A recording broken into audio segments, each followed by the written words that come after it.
Sejam bem-vindas todas as pessoas para mais um episódio do podcast Falando às Claras.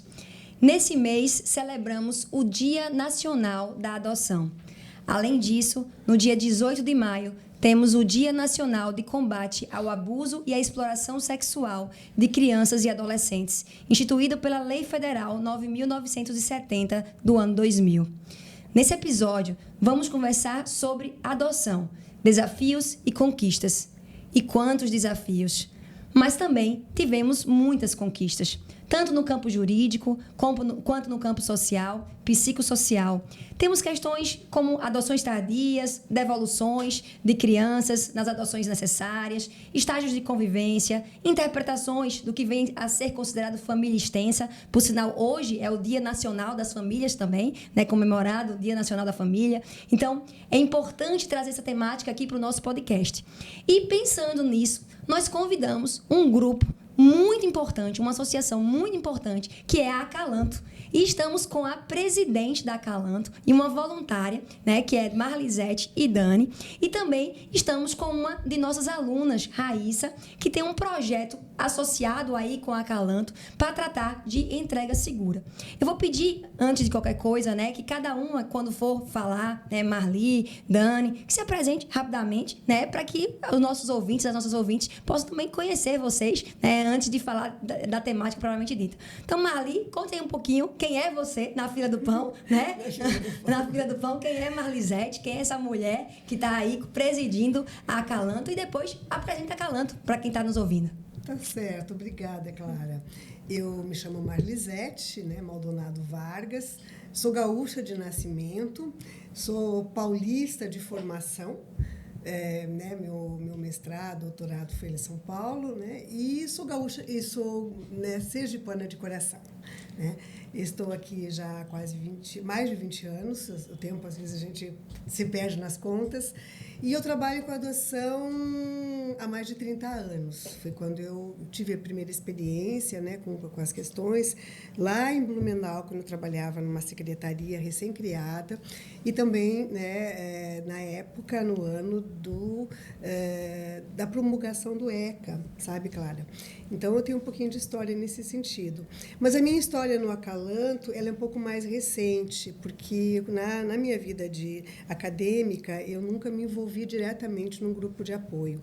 Embora eu tenha participado lá em São Paulo, né, de inaugurações de centros, da primeira reunião, né, que a gente comemora o dia 25 de maio, foi uma reunião lá em Rio Claro, onde eu estava, né, com alguns grupos de apoio à adoção, pequenos grupos, porque eu comecei a fazer pesquisa e conheci uma pessoa que foi levando a outra, e assim foi se formando um movimento de apoio à adoção. E eu, como técnica, participava como assessora, como ouvinte e como aprendiz, principalmente. E aqui, o Acalanto Sergipe, ele foi fundado. A gente teve uns movimentos antes, tivemos eventos de adoção, um seminário nacional de adoção aqui, logo que eu cheguei. Mas os grupos não conseguiam, né, se crescer, né? Foram fundados 2 grupos, mas não foram adiante. E aí, um grupo de pais, de casais, liderados por Célia Machado Vieira, então foram buscar, né, toda uma assessoria técnica de como funcionar um grupo de apoio lá no Acalanto de Natal, que eles já tinham uma história também, que eles se inspiraram no Acalanto de São Paulo, de Barueri, e no Acalanto fez um grande evento há 20 anos atrás, mais de 20 anos, e eles têm um trabalho maravilhoso, e esse trabalho maravilhoso começou a ser feito aqui também, né? E aí a gente né, participava como uma assessoria com parcerias pela Universidade Tiradentes, onde nós começamos, né, eu acho que há 6 anos atrás, um pouco antes, com o pré-natal da adoção. Sim. Então, o pré-natal da adoção foi um dos projetos que a gente começou nessa parceria com a universidade. E depois, na pandemia, a gente não pôde mais dar continuidade a um esquema de trabalho que era muito vivencial, presencial, e passamos, então, a um trabalho mais virtual, né, pelas demandas, né, que a gente tinha em relação à pandemia, e continuamos com pós-adoção. No caso, eu continuei no pós-adoção e outros projetos foram se desenvolvendo, inclusive o projeto de Acalantando a Espera. Marli, só um pouquinho, antes de você continuar, só para explicar para quem está nos ouvindo, o que é esse pré-natal, né, da adoção? Então, Só para a gente entender. O pré-natal da adoção tem como objetivo de preparação das famílias, das pessoas que já estavam, no caso, habilitadas para adoção. Por que a gente trabalhava com as pessoas já habilitadas? Para ter uma segurança em relação assim, né, à entrevista, à motivação delas, e sabendo que a preparação, o curso de preparação do judiciário, ele acabava se tornando insuficiente para essas pessoas que estavam se preparando, porque faziam um trabalho muito curto, muito pontual, principalmente ligado às questões burocráticas, às questões de procedimentos, e a gente pretendeu e trabalhou o emocional, o relacional, o sociofamiliar dessas pessoas. Só para você me explicar, e até Dani pode falar também. Se apresente, Dani, antes de qualquer coisa. Eu sou Daniele Santana, Dani, aqui falando de família, sou a esposa de Wesley, mãe de Enzo Levi, de hoje, esse mês, fazendo 7 anos, e Matheus, de 9, mas eu só sou mãe há 3 anos. Eu sou servidora pública há 15 anos, estou no Acalanto desde 2019, quando entrei como pretendente no pré-natal da adoção, e estou voluntária do Acalanto, acompanhando os pretendentes, e também tenho um curso de formação de doula de adoção no Instituto Doula de Adoção Nacional.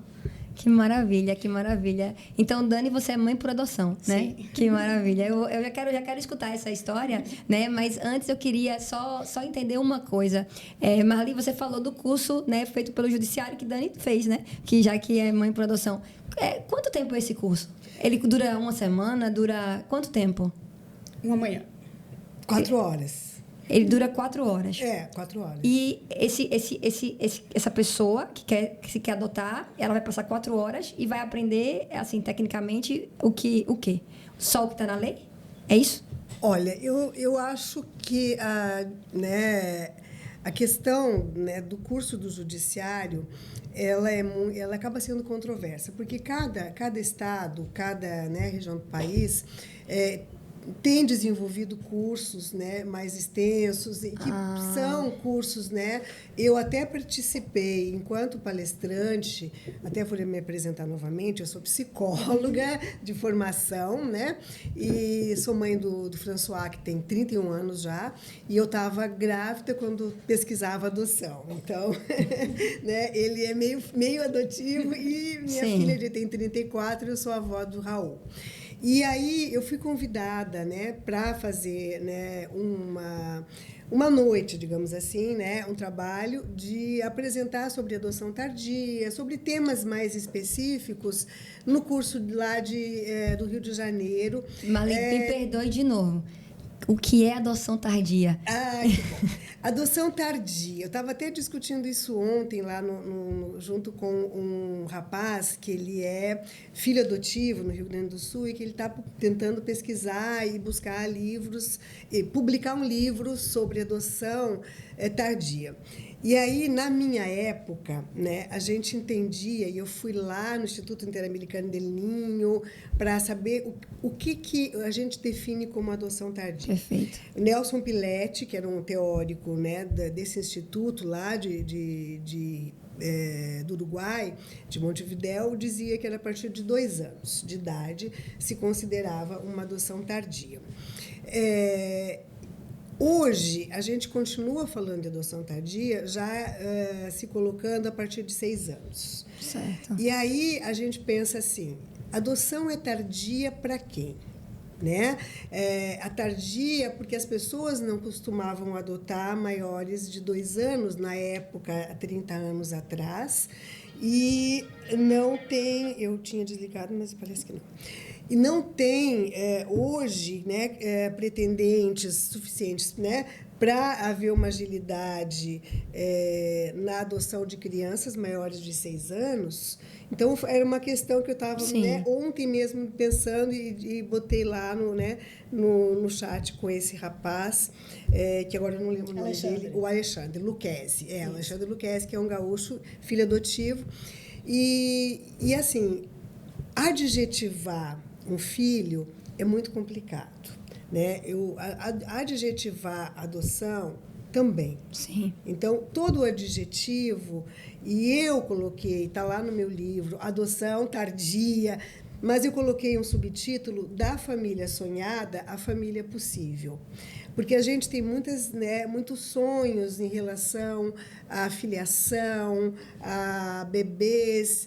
E quando você parte para um trabalho de preparação, e é isso que a gente busca também no curso de preparação do pré-natal da adoção, de mostrar as adoções possíveis. Sim. E as adoções que são muito bem-sucedidas, independente da idade da criança, da cor, de ter irmãos ou não, do estado de saúde, né, se é completamente saudável ou não. Então, o que a gente trabalha nessa preparação é justamente mostrando para as pessoas que ainda não conhecem essa realidade o que é possível, que família é possível e que família a gente pode estar apoiando e estar trazendo para um grupo de apoio, né, de dar esse suporte para que essas filiações sejam verdadeiramente, né, amorosas. Eu acho que o amor é uma das ferramentas, né, mais importantes. Mas não é só o amor. A gente tem que estar preparado para questões que aparecem, que eu levantei na pesquisa que eu fiz com a adoção tardia. A regressão, a agressão, coisas que a criança precisa elaborar dos traumas anteriores, né, nesse processo de aproximação.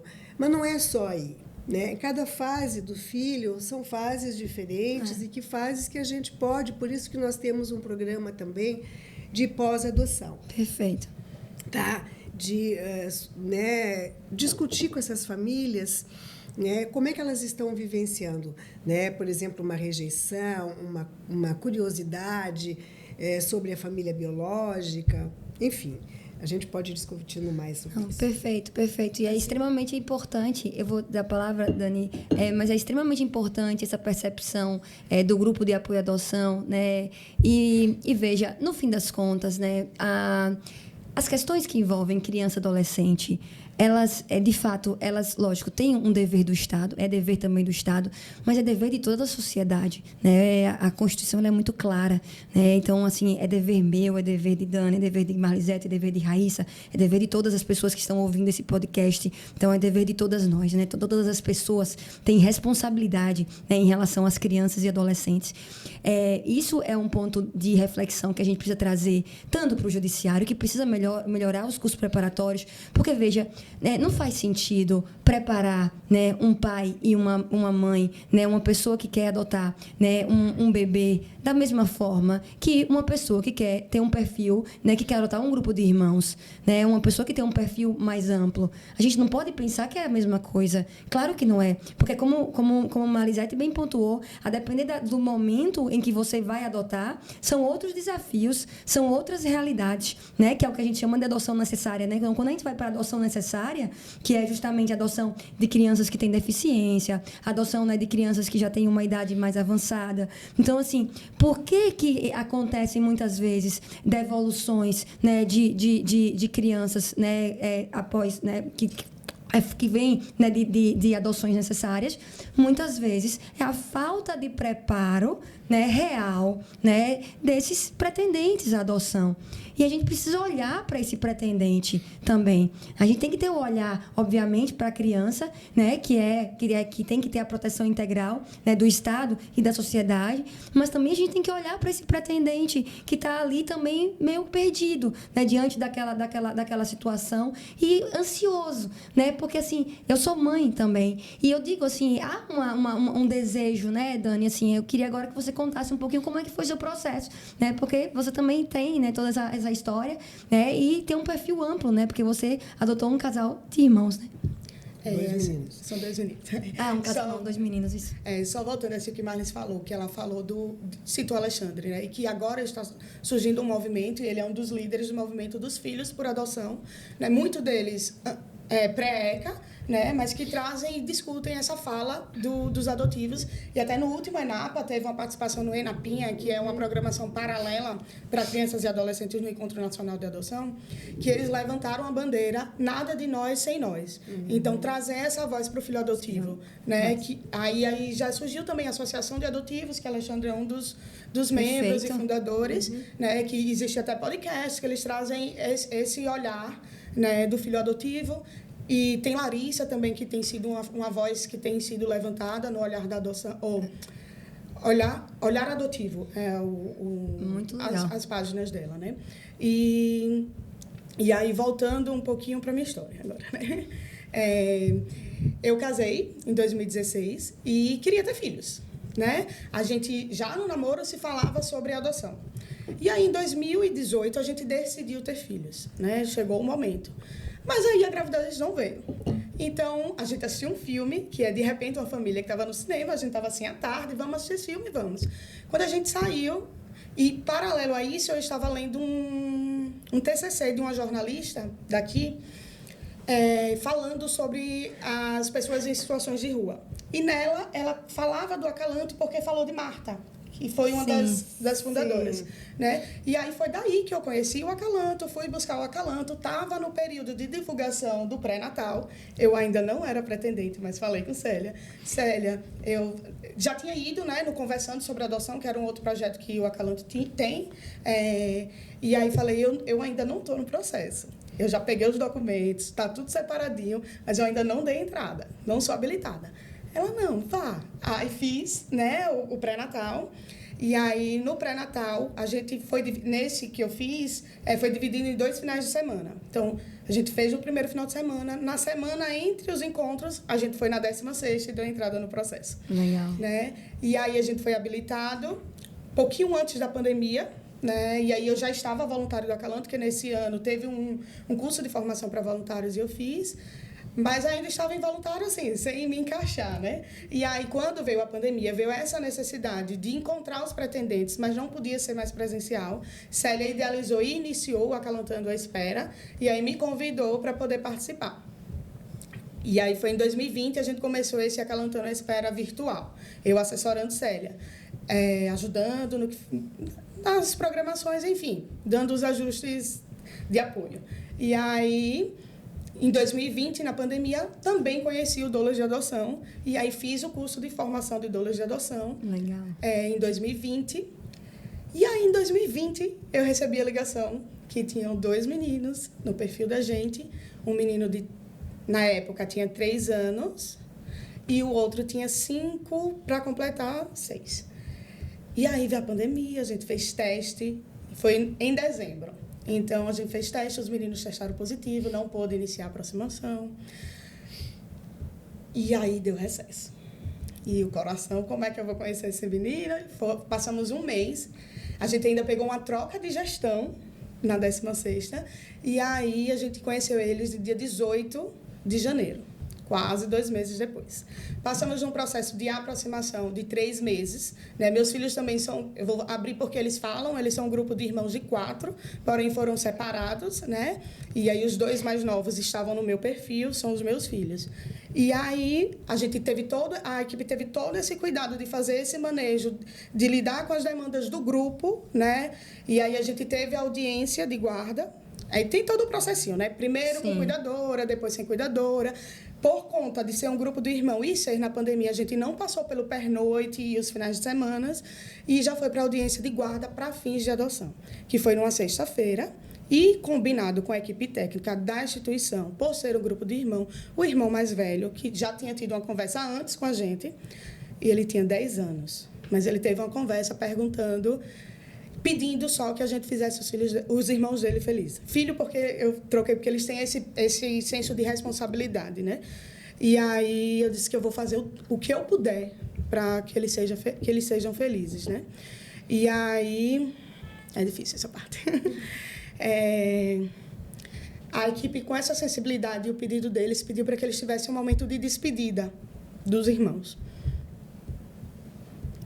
E aí a nossa audiência de guarda foi na sexta, a gente saiu da audiência, foi lá avisar eles, abraçar, contar, temos uma foto na instituição, e só pegamos eles no domingo de manhã, porque eles iam passar por esse momento de despedida, tirar uma foto, fazer um bolo, onde eles mesmos iam preparar, que eles estavam numa casa lá, que é diferente de uma realidade de abrigo, né? Tem essa possibilidade de um cuidado maior, mais próximo.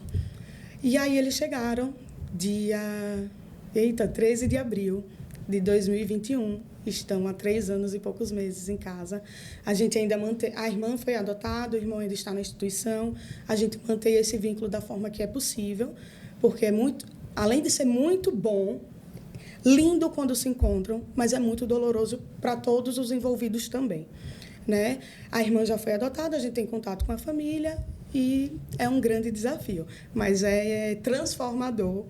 E, Dani... Uma vez uma amiga, na pandemia, conseguiu sair amigas juntas.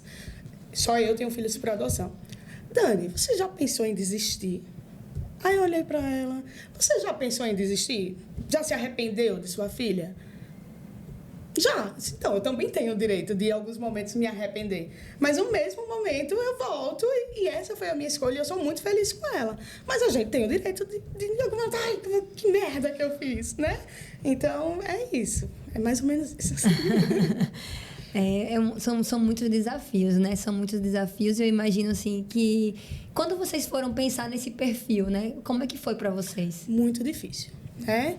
Inicialmente, eu queria uma criança um pouquinho maior, já meu esposo queria um pouquinho menor.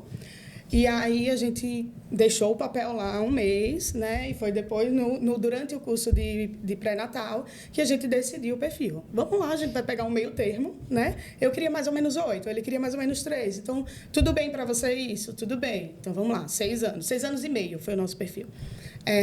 Eu queria só meninos. Mas aí, tem uma outra coisa. Durante a entrevista psicossocial, eles vão abrindo também a mente da gente para algumas coisas. Então, no início, eu achava que eu só queria menino.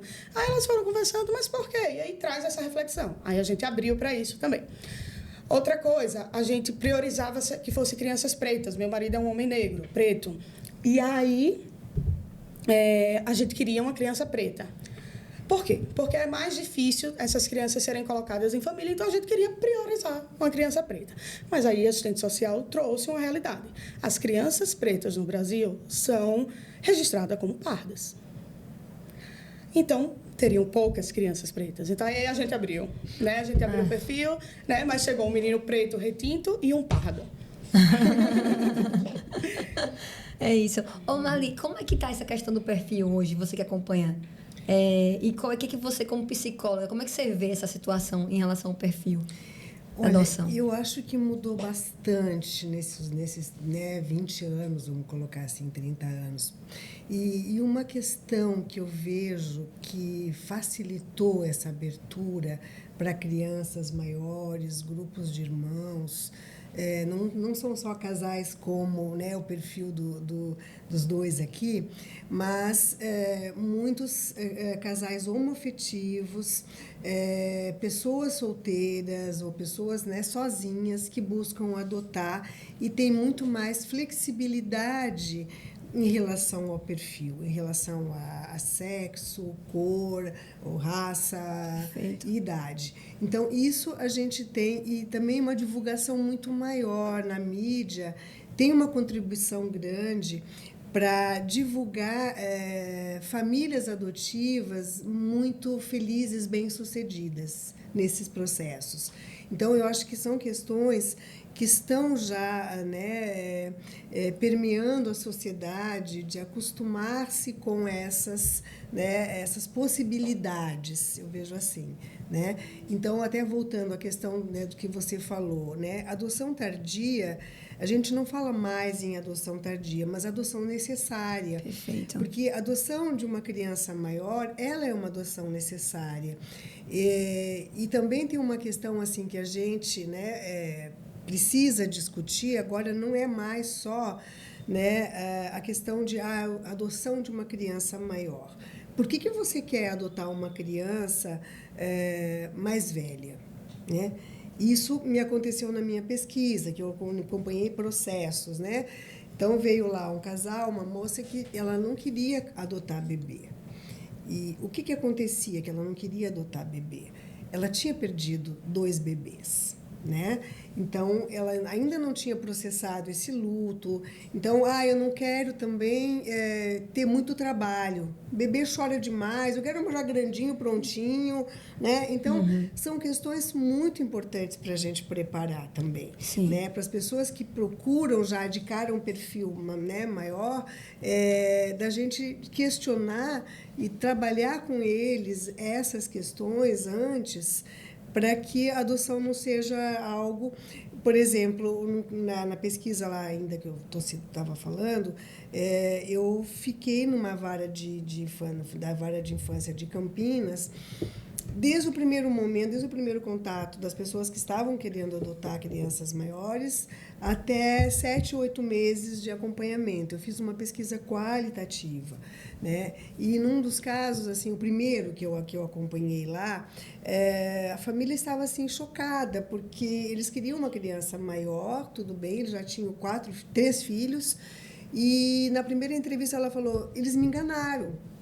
Eles me enganaram porque disseram que a menina não fazia xixi na cama, que a menina era muito boazinha, ela chegou lá em casa fazendo xixi na cama, querendo mamadeira, querendo chupeta, falando tati-bitati. Eles me enganaram. Por que eles me enganaram? Né? Aí eu fui conversar, aí eu fui começar a entender também, porque eu também não sabia. Né? E aí eu fui vendo casos e outros casos, e aí hoje é algo que está, né, que faz parte da literatura, inclusive da realidade.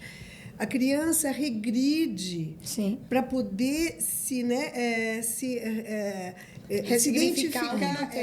identificar com os novos modelos parentais. Né? Então, eu tive um caso que foi muito bonitinho, assim, que o casal, ele não tinham nenhuma questão de infertilidade, que tinha uma questão de queria adotar antes de ter o filho biológico, e quando ela engravidou, o menino tinha uns 4 anos, e ele ficava lá se encostando na barriga. Ele viveu toda a gestação do irmão, né? E aquela coisa, eu quero morar na sua barriga, eu quero nascer da sua barriga, né? Eu quero, né, coisa de grudar, né, de regredir, de querer mamar. E essa mãe, outra mãe que não queria adotar bebê, ela teve uma situação que ela chegou a querer devolver a criança de 5 anos, a menina. O que aconteceu? A menina queria mamar no seu peito. Chegou a puxar e ela ficou chocada. Quer dizer, ela não estava preparada para as demandas que uma adoção tardia, né, requer.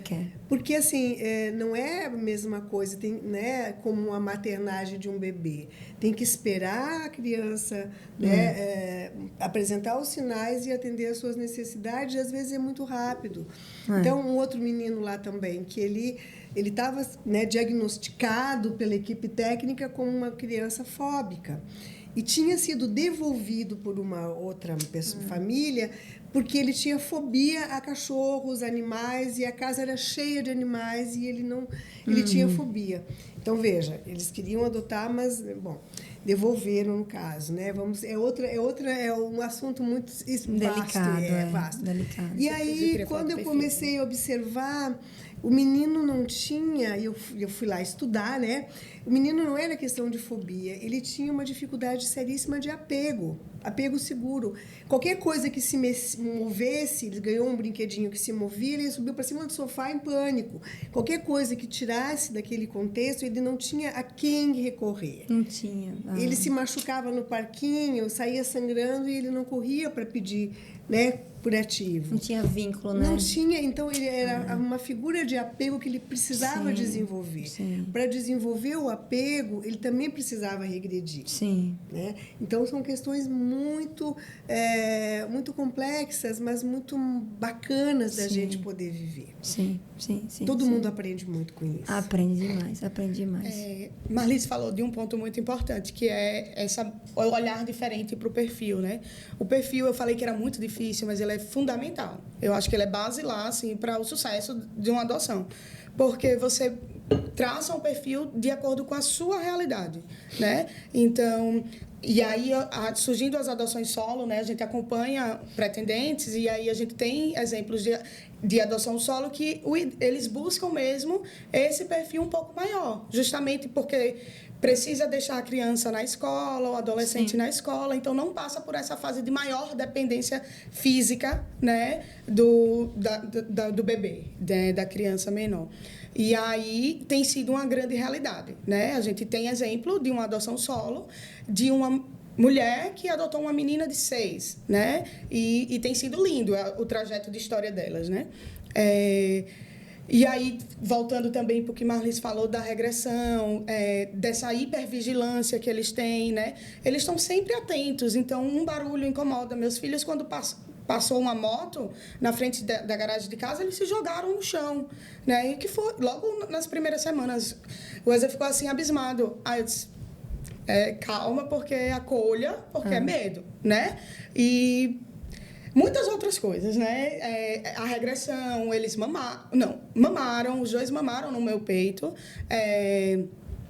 Depois de um tempo, supriu aquela necessidade, mas queria uma mamadeira. Você quer uma mamadeira? Vamos lá, vamos no supermercado, vamos comprar uma mamadeira. Escolha qual mamadeira você quer. Depois a mamadeira ficou lá no canto. Então, é um processo que precisa ser acolhido, mas também precisa ser olhado, né? Se eu, mãe, não me sinto à vontade de dar o meu peito, eu vou explicar a ele, filho. E assim eu fiz também, né? Filho, não sai peito, não sai leite. Mas se você quer ter essa experiência, vamos lá. Mas se a mãe também não se sente à vontade, ela precisa respeitar o corpo dela e avisar a ele, né?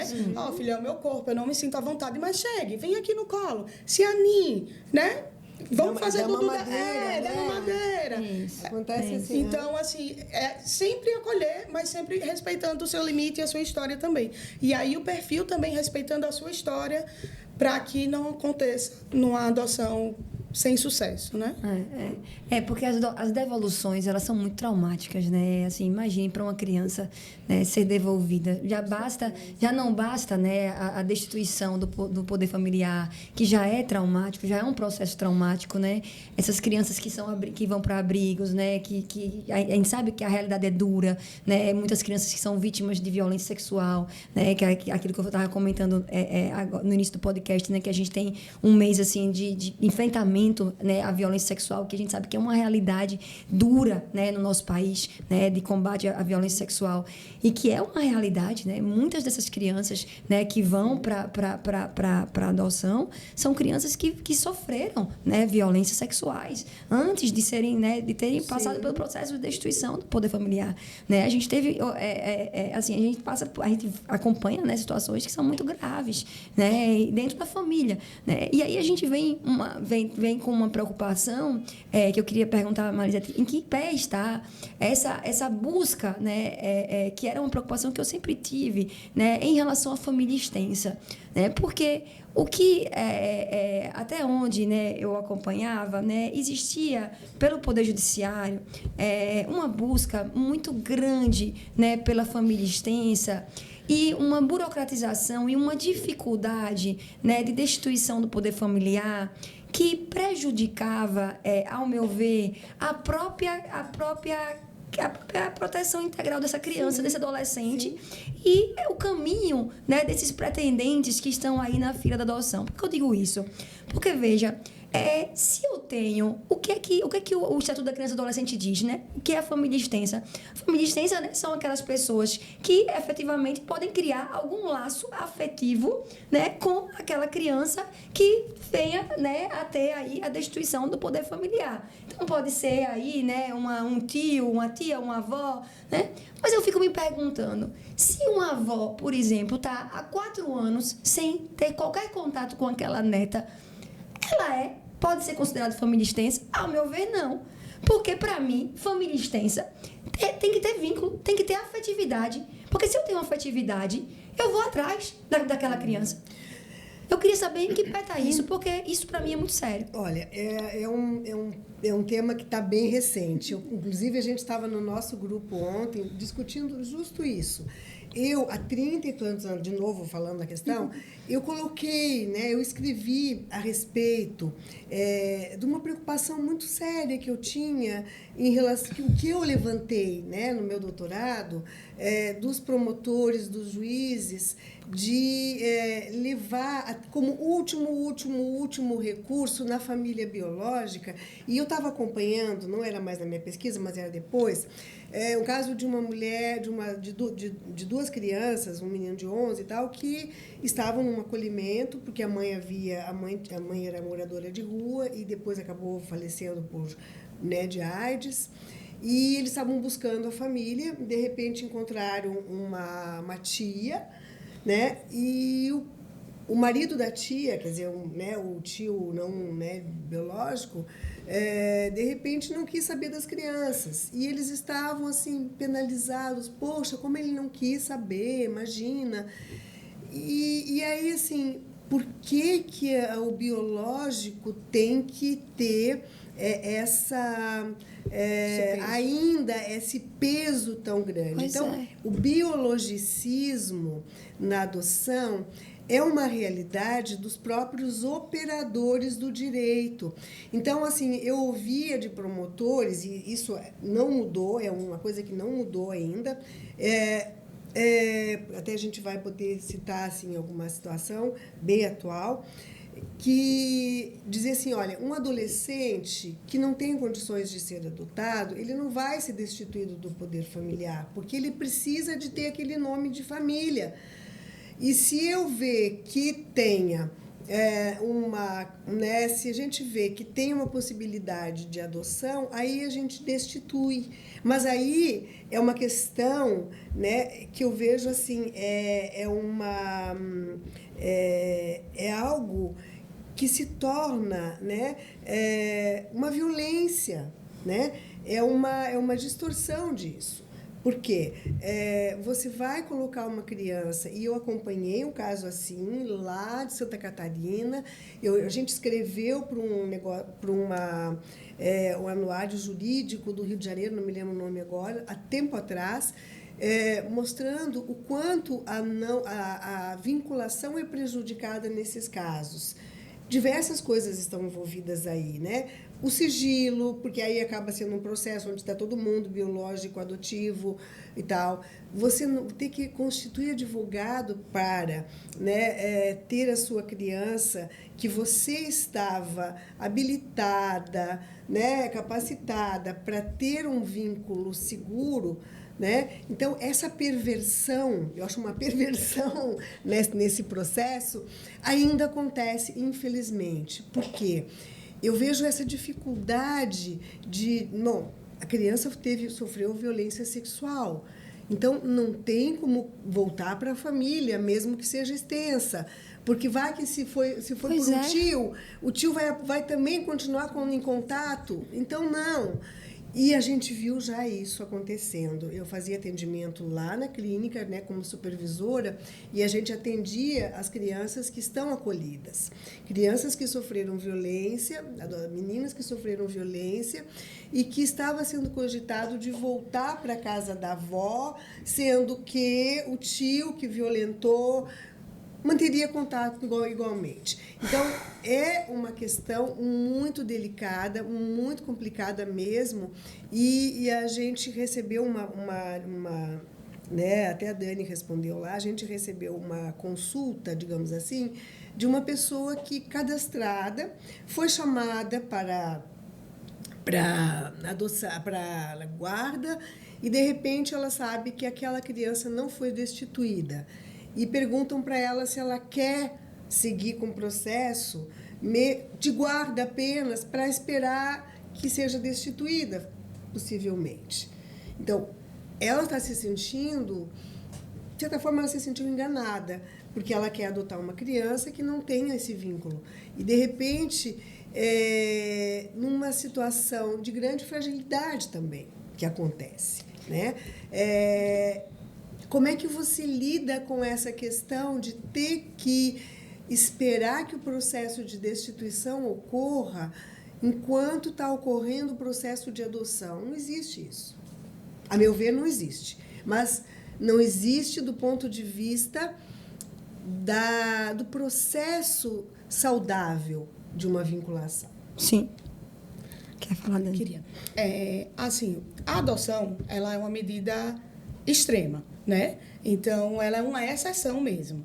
Então, quando a gente fala de que a criança que sofreu violência sexual, porque a criança não sofre abuso, ela sofre violência sexual, ela não poder voltar para a família extensa, tem algumas particularidades, né? Ela não deve voltar para a família extensa se aquela família não for tratada, se não for afastada ou cuidado desse agressor, mas a gente tem que lembrar que a adoção é uma medida extrema, né? Que tem outros meios antes disso, mas isso não exclui essa realidade de que a sociedade é muito biologicista, né? E aí isso reflete nas decisões judiciais, reflete em todo o processo. Mas só ter esse cuidado, assim, de que senão a gente acaba fazendo a adoção como uma medida social, uma política pública, né? Tá com problema lá naquela família, a família não está dando conta, o Estado retira essa criança e ela vai superlotar abrigos onde ela vai sofrer essa violência não mais pela família, mas lá no abrigo. Instituição. Né? Então, a gente precisa ter esse olhar também. Não, sem dúvida. Isso muito é importantíssimo. Essa sua visão é extremamente importante, relevante e necessária, né? Sem dúvida. E é isso mesmo, né? Mas o que a gente traz, eu acho, é que no momento em que a criança está já numa instituição, né? Eu acho que é esse o ponto, né? Quando a criança já está numa instituição ou numa casa lá, né? E que se começa essa busca, né? Pela família extensa, aí para mim que vem a preocupação, né? Por quanto tempo isso deve perdurar? É nesse sentido que eu acho que é o meu receio, assim, a minha preocupação, porque o que eu até onde eu acompanhava, né? As questões, havia uma demora, sabe, Dani? Muito grande, né, nesse processo por uma busca, e muitas vezes não se quer, né? E aí a destituição, o artigo 155 do ECA, ele é claro, né? Ele coloca como atribuição do Ministério Público, né, a destituição do poder familiar, mas também quem tem legítimo interesse, né? Então, por exemplo, os grupos de adoção têm também legítimo interesse e também poderiam, né, impulsionar esse tipo de debate, né? E poderiam impulsionar esse tipo de discussão, porque vocês têm legítimo interesse para trazer essa parte do processo como amigo, né? Exatamente. Porque, assim, na realidade é isso. Na realidade é isso, né? A gente precisa trazer esse olhar, né, mais social para que a criança ela saia. E aí, tanto isso é verdade, né,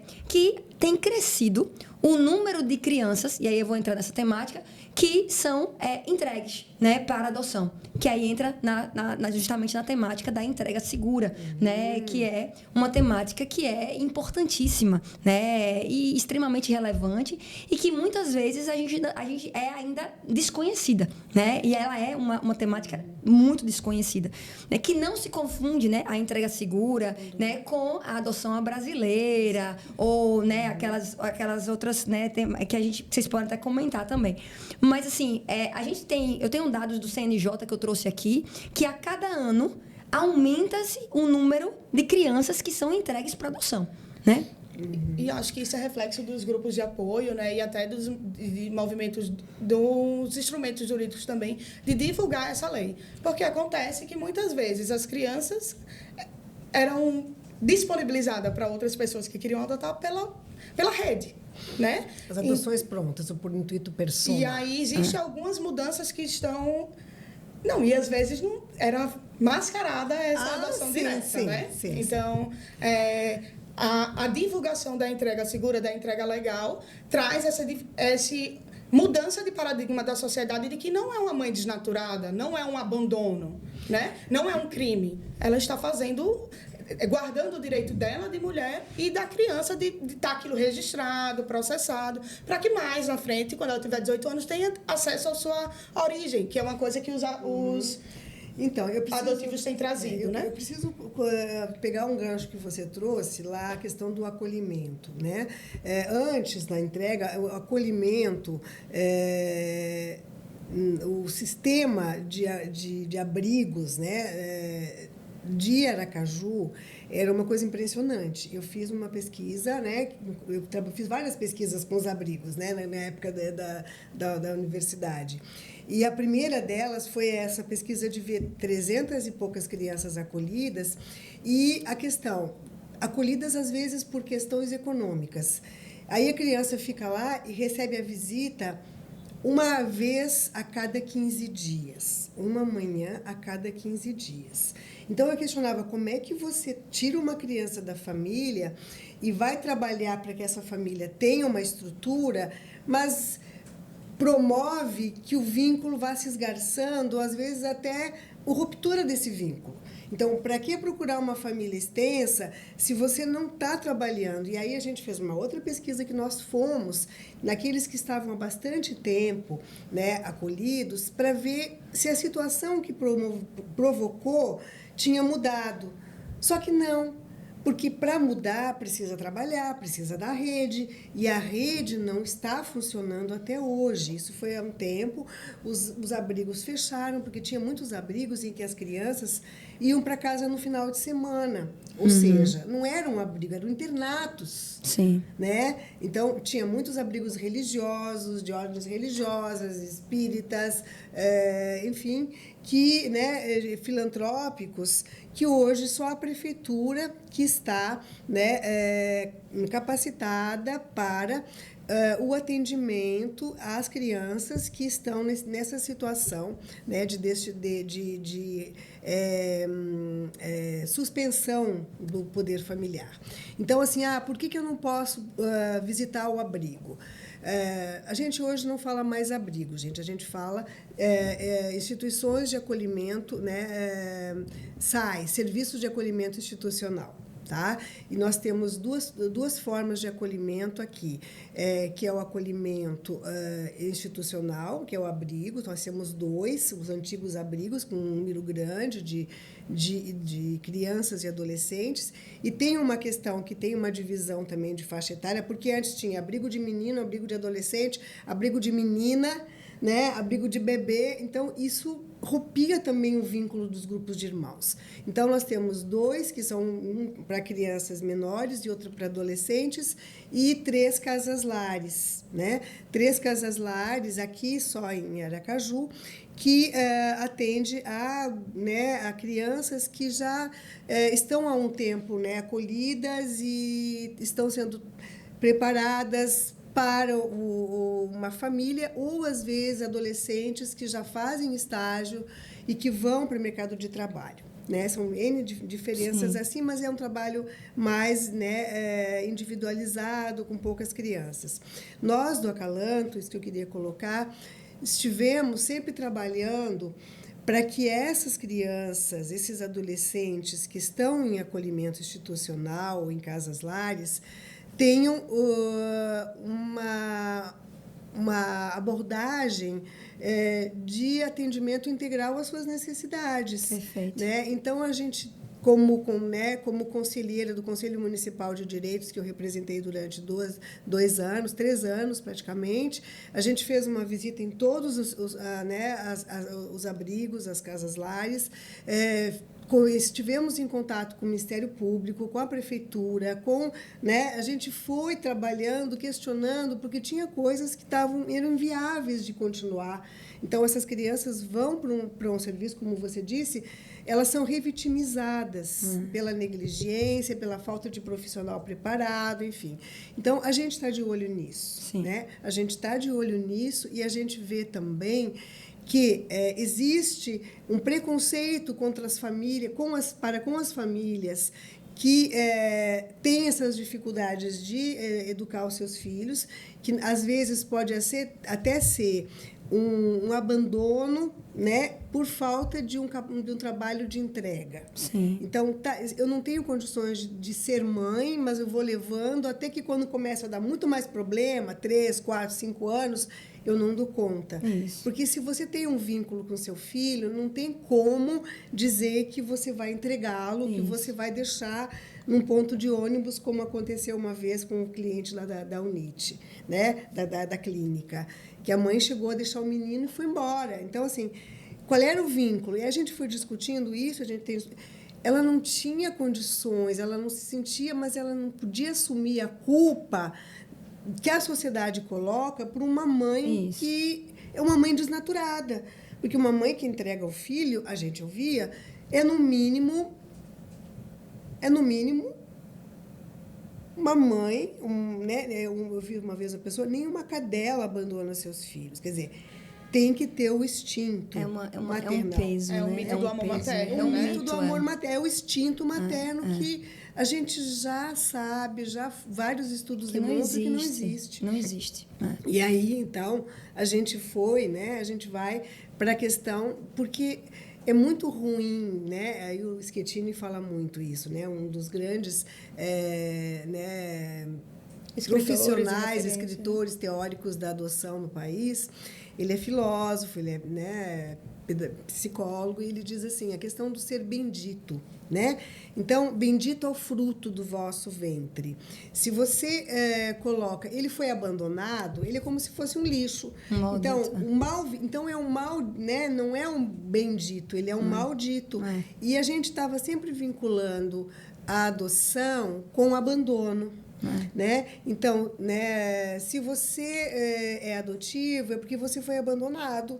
Porque se você foi abandonado, porque não te queriam. A criança não tem a noção de que, né, eu sou bom e a pessoa que me abandonou... Não, eu não devo prestar, porque se eu prestasse, eu não seria jogado... E olha que interessante, né, a necessidade de releitura da nossa história, né, Marisete, assim, porque hoje, quando a gente olha para trás, né, a gente vê quantos abandonos existem nas famílias biológicas, né? Abandonos muito mais profundos, abandonos muito mais verdadeiros, né? E isso a sociedade não quer encarar, isso a sociedade não quer enxergar. Né? E esse tipo de reflexão que a gente precisa trazer e fazer, né? Porque existem muitos abandonos nas famílias biológicas, muitos abandonos, que a gente precisa olhar. Né? E que a criança abandonada dentro daquele processo, aquela criança que não aprendeu a sentir, aquela criança que foi muitas vezes, né, colocada, deixada ali, né, terceirizado, né, o processo, né, da relação mãe e filho, que a mãe também às vezes assim, ela não tem nem culpa porque ela estava ali fazendo, né, aquilo que ela conseguia fazer, né? Lógico que há um processo de transformação e de mudança na nossa situação, na nossa era atual. Né? Por exemplo, eu estou vivendo uma maternidade hoje completamente diferente, né, da relação que eu tive na relação eu e minha mãe. E hoje a gente está vivendo um processo, eu e minha mãe, totalmente diferente já. Então, assim, isso é muito interessante da gente observar e a gente precisa trazer, até porque, né, a educação de antigamente não é a nossa educação de hoje. Hoje a gente tem que trabalhar com a educação parental positiva, né? Que é, inclusive, lei, né? A educação parental é lei, né? Então, a gente precisa mudar esse olhar completamente. E a sociedade ela não estava preparada para a adoção. Essa é a realidade. Nós não estávamos e não estamos, muitas vezes, preparados para adoção. Talvez por isso a importância, né, desses avanços legislativos, né, por exemplo, no caso da entrega segura, né, desse olhar. Mas precisamos evoluir ainda muito para que as mulheres se sintam livres, né? Eu vou passar a palavra depois para a Raíssa falar do projeto, mas assim, as mulheres têm que se sentir livres para entregar, né? E entender que, olha, eu não consigo, nesse momento, né, criar essa criança, mas tem outras mães, outros pais que vão conseguir. E isso é um ato de amor puro, verdadeiro, né? Isso é um ato de amor. Você entender, você reconhecer os seus limites, né? E fazer isso, né? Que foi o que aconteceu lá no caso da Clara Castanho, que foi, né, um caso que foi, assim, para mim, né, um caso que é de aplaudir de pé. Né? Então, assim, realmente é um caso que transformou a sociedade, né? Mas a gente vê, assim, ela, uma mulher branca, em destaque, ela ainda teve seus dados vazados, foi julgada, né, cancelada. E imagine isso quando é feito lá na ponta, né? Sem essa mudança de olhar e de paradigma de que essa mulher não está sendo desnaturada, ela só está exercendo o direito dela, né? O quanto ela não é julgada, o quanto ela não é convencida a não fazer isso, ou explorada, né? Vou pegar seu filho, enfim. É um processo duro. Raíssa, conta aí pra gente um pouquinho, né, de como é que é o projeto, né? Vocês estão com... Ela tá com a mentora, é Roberta, né? Roberta é a mentora, né, que também é do grupo do Acalanto. Conta aí um pouquinho. Então, o nosso grupo é formado por 6 mulheres. Nós temos a nossa mentora, fica 7. E também temos a Raquel, que ela ajuda a gente muito no nosso projeto. Fale quem são, né, todas. É Gleice, Marcele, Giovana, que tá ali, eu, Raíssa, Fernanda e Grazi. Elas não puderam vir porque elas trabalham de manhã também, né? Enfim, o nosso projeto, a gente já desenvolveu algumas intervenções, que foram panfletagens, cartazes. A gente fez também Aí você pode falar, fale normal. E aí? Cartazes, a gente fez panfletagens, a gente fez vídeos também, fez um Instagram para divulgar mais o nosso trabalho. A gente está marcando também para segunda-feira, próxima agora, a gente ir conhecer a Acalanto, que a gente ainda não tinha conhecido a Acalanto. A gente também já marcou para ir para o Parque da Sementeira, dia 25, no dia 25 nacional, né, da adoção. E o nosso projeto, ele consiste também em orientar mais as pessoas que desejam entregar de forma legal e segura, como elas podem fazer essa entrega. Por exemplo, a equipe médica, ela sabe como orientar as mulheres, os enfermeiros sabem como orientar, a gente está mais nessa parte. Por exemplo, muita gente, eu particularmente não sabia que a gente podia se informar no poder público, em qualquer órgão do poder público, por exemplo, no impostinho, hospitais públicos, assistência social, no Conselho Tutelar, qualquer lugar a gente pode ir para se informar mais sobre a adoção, sobre a entrega segura, perdoe. A gente pode ir lá que eles vão informar, sim, a gente. E a entrega segura, o que é a entrega segura? A mulher, ela pode decidir entregar seu bebê durante ou após a gestação. Se ela decidir entregar durante a gestação, é melhor porque ela já consegue receber um apoio psicológico, um apoio jurídico, é até melhor. E... Eita, agora... Não tem problema. Só para vocês, só para deixar claro aqui, é que, assim, o próprio Conselho Nacional de Justiça, ele já tem uma resolução, né, que estabelece, né, todo o caminho, né, da entrega segura. Essa é a resolução 485, né, de 2023. Então, assim, é bem recente, né? Não é algo que já tem muito tempo. Então, é algo... A resolução do CNJ é extremamente importante para que a gente tenha um protocolo, né, que seja seguido por todos, né, por todo o judiciário. Então, por exemplo, quando a gente fala, né, da questão dos cursos preparatórios serem distintos, né, em um estado é de um jeito, em outro estado é de outro jeito, de repente é interessante, inclusive, levar isso para o CNJ, né? Por quê? Porque se todos tiverem um padrão, né, e for feita uma resolução criando um padrão, todos os tribunais vão ter que seguir esse padrão, né? Então, para a entrega segura, existe essa resolução. E essa resolução, ela vai trazer, aqui, eu até trouxe aqui, ó, traz uma importante diretriz, né, para gestantes ou parturientes que manifestam o desejo de entregar o filho para adoção. E aí ela vai trazer que vai ter as equipes multidisciplinares, lógico, né? A adoção não envolve apenas o aspecto jurídico, é o último aspecto, né, Marli? O último aspecto é o aspecto jurídico, tem um aspecto social, tem um aspecto psicológico, né? Tem esse acompanhamento. A mulher pode desistir a qualquer tempo, né? Tem que ter, de fato, esse olhar para a mulher, né, dentro desse processo, porque não é um processo fácil, né? É um processo que tanto protege o bebê, a criança, que tem a proteção integral, como também protege essa mulher. Então, assim, todo mundo tem que ter essa proteção. É importante também dizer, né, que a mãe ela vai ter também um prazo de 10 dias para se arrepender, né? Ela tem esse direito ao arrependimento, né? São 10 dias, né? Aqui, Nossa, bom, aqui está o prazo. É um prazo de. Aqui foi a resolução, né? Na resolução está o prazo de 10 dias para arrependimento. Então, eu acho que esse é um ponto importante, né, para a gente trazer. Por quê? Porque a gente tem que fazer esse acompanhamento e tem que ter essa conscientização para que as pessoas que queiram passar por isso, para trazer esse processo, né, elas façam isso com muita tranquilidade, né? Porque pior é como a Marlisete disse, olha, eu vou segurar, eu vou ficar, eu vou, né? E vai. Ou então deixa em qualquer canto, né? Em condições que sejam condições. E aí entra também um outro aspecto. Essa criança que né, um bebê, um recém-nascido, que é colocada para adoção, né, por entrega segura, tem que ir imediatamente para a fila da adoção, né? Para mim não tem que esperar, né? Porque aí já é um desejo da própria mãe, né? Eu queria complementar, quer dizer, voltar, como surgiu o projeto da entrega segura, foi antes, inclusive, da resolução do ano passado, foi bem antes, a gente terminou no começo do ano passado o projeto inicial que nós do Acalanto não trabalhamos, isso eu quero botar um parênteses aqui, nós não trabalhamos diretamente com pessoas que querem entregar, com crianças que estão acolhidas, né? A gente não trabalha com pessoas que querem apressar a adoção, a gente não trabalha com isso. Tá? A gente estruturou um projeto pela questão da sociedade ainda não estar preparada para orientar. A sociedade, estou falando, na verdade, a rede de apoio. A sociedade não entende e a rede de apoio acaba reproduzindo isso.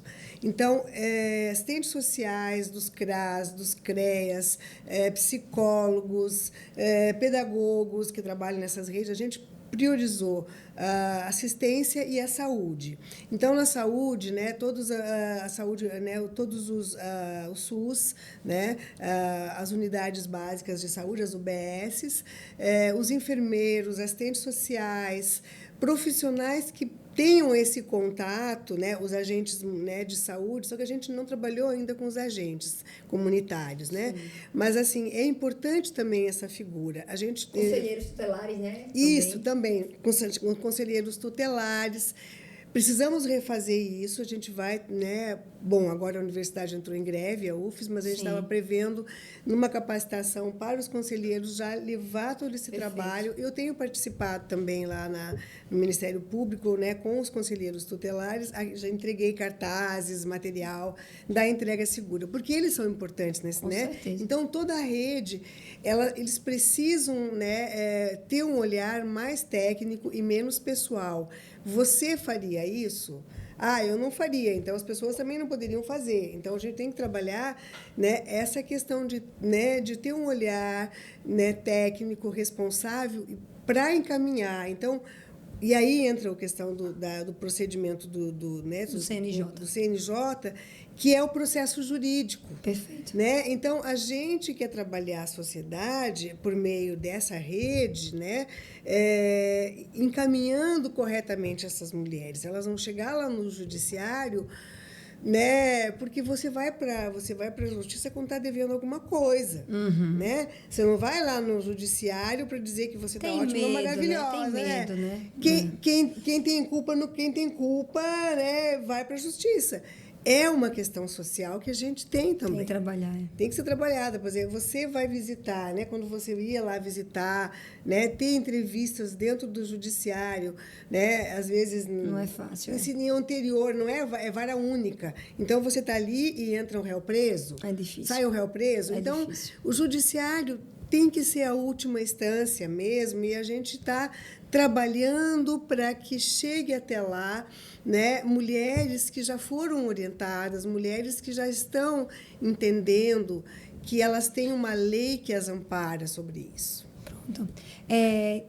Meninas, eu queria agora que vocês dessem uma palavra final, né, pra gente. A gente está finalizando o nosso podcast. Eu acho que foi muito produtivo, né? Eu acho que a gente aprendeu muito. Eu aprendi muito, né? Cada vez que eu disse isso, né, no último podcast, que para mim foi, eu não imaginava, né, o percurso. É engraçado quando a gente cria, né, as coisas, mas eu não imaginava, né, o percurso do podcast. Mas, assim, eu tenho aprendido muito e para mim tem sido sempre muito gratificante. E aí eu queria que vocês dissessem, assim, né, para a sociedade. Primeiro, Marli, dizer como é que... E Dani também, né? Para participar do Acalanto, o que tem que fazer, né? São voluntários, né? Voluntárias, né? O que precisa fazer para participar do Acalanto. E dar uma palavra final também, né? Para quem está escutando, né? Pretendentes à adoção, né? Também, né? Eu acho que é legal que vocês falem um pouquinho, dá para dar esse fecho final. Bom, nós somos todos voluntários no Acalanto, né? Todos nós, e temos uma associação também, nós somos associados voluntários, né? Então, os associados pagam uma taxa de contribuição mensal que a partir de R$50. Então, não é, né? Não é uma coisa... Baixou para 30 agora. Baixou para 30? 30, 50, R$30. Eu olhei para você porque eu não lembrava. A partir de R$30 por mês, gente. Por que a gente precisa, né, desse apoio desses associados? Para manutenção de sede, de secretária, de material de expediente, né, dos projetos também. Então, nós temos, né, vários projetos lá que... Cada vez que a gente vai, né, desenvolver uma ação, a gente precisa, ou uma ação permanente, né? Nós temos projetos e ações, né? Nós temos uma ação permanente, eu vou agora, desculpa me interrompendo assim, que é o Feliz Aniversário. Né? Nós já tem há vários anos e cada vez tem se ampliado. Veja, a gente começou com um abrigo de Aracaju, ampliou para a cidade e agora todo o estado, em todos os municípios que possuem, né, crianças acolhidas, recebe um bolo no dia do seu aniversário, com o tema que ela escolhe, né? E é um trabalho muito extenso, porque, veja, a cada mês, nós temos, né, 20... O ano passado foram 240, né, festas de aniversário. O que tem acontecido com isso? Muitos locais são pobrezinhos, faziam uma festa no final do mês ou na semana e não enfeitavam. Então, agora eles estão se incentivando, porque o bolo vem tão bonito, cheio de decoração, né, temático. E a gente tem visto uma evolução também, né, nessas decorações, as instituições, e depoimentos de crianças e de acolhedoras, né, de cuidadoras a respeito. Mas, assim, crianças que nunca tiveram um aniversário na vida. Né?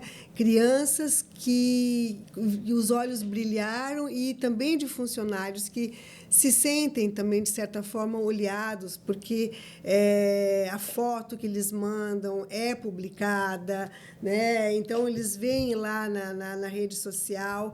Acalanto Sergipe, vocês encontram no Instagram a nossa página, tem a acalantosergipe.com.br, que tem todas as instruções de como entrar, como se associar, e também no Facebook. Então, nós estamos nas redes sociais e a gente tem mais projetos também, que não é o caso de poder falar aqui, porque já nosso tempo aqui avançou, mas...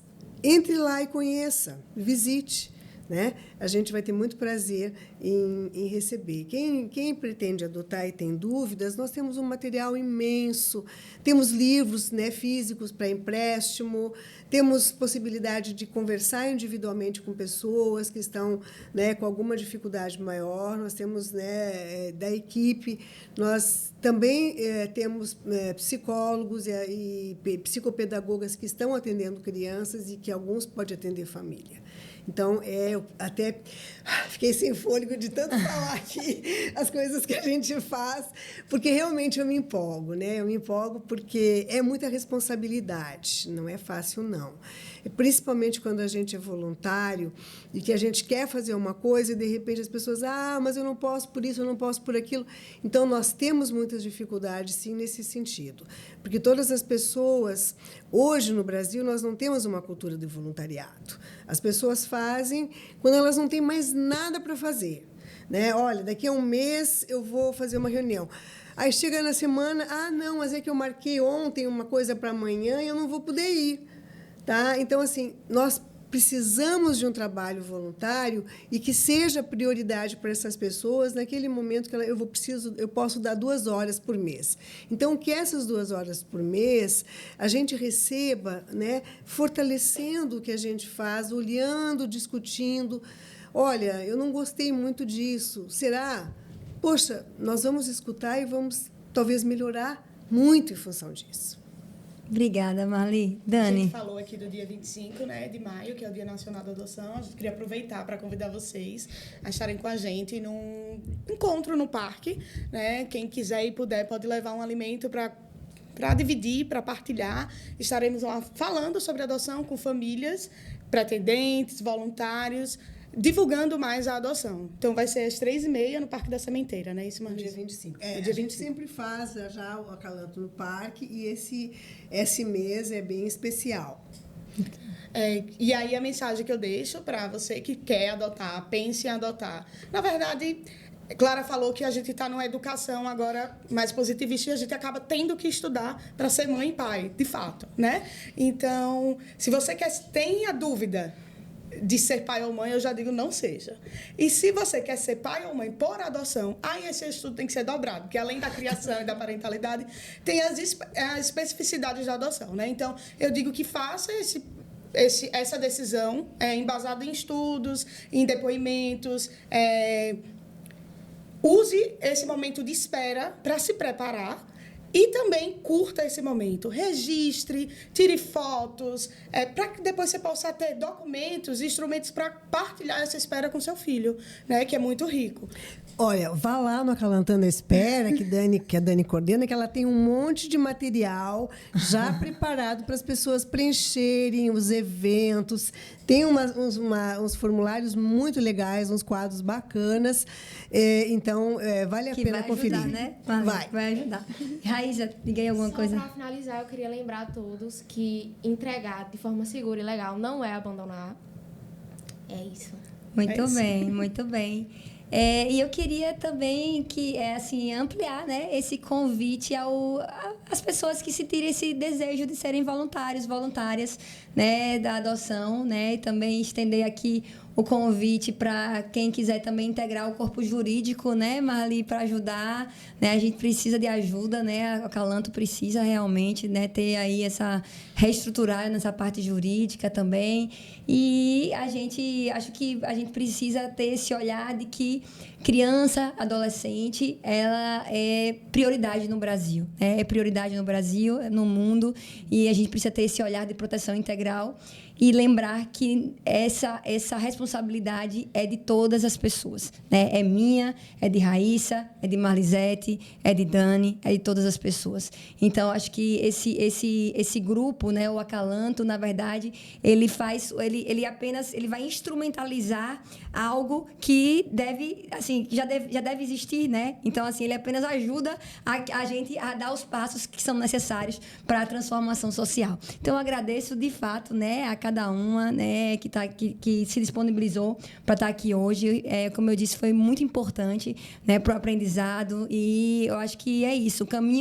A adoção é um caminho lindo, é uma jornada que é de transformação, é uma jornada que não é fácil, né, Dani? Mas é uma jornada que vale a pena, para aquelas pessoas que têm esse desejo, né, e que estão dispostas, né, a encarar, né, esse processo da maternidade, da paternidade, que é um processo que é isso, né? Paternidade biológica, maternidade biológica ou paternidade afetiva, maternidade afetiva, não tem diferença, porque o mais importante, no fim das contas, é o vínculo que é estabelecido, né? E esse vínculo ele tem que ser um vínculo real, né? O mais importante, né, Marli, é o apego seguro que é formado, né? É isso que vai gerar o vínculo e é essa a identidade que a criança vai levar para a vida dela. Muito obrigada e até o próximo episódio.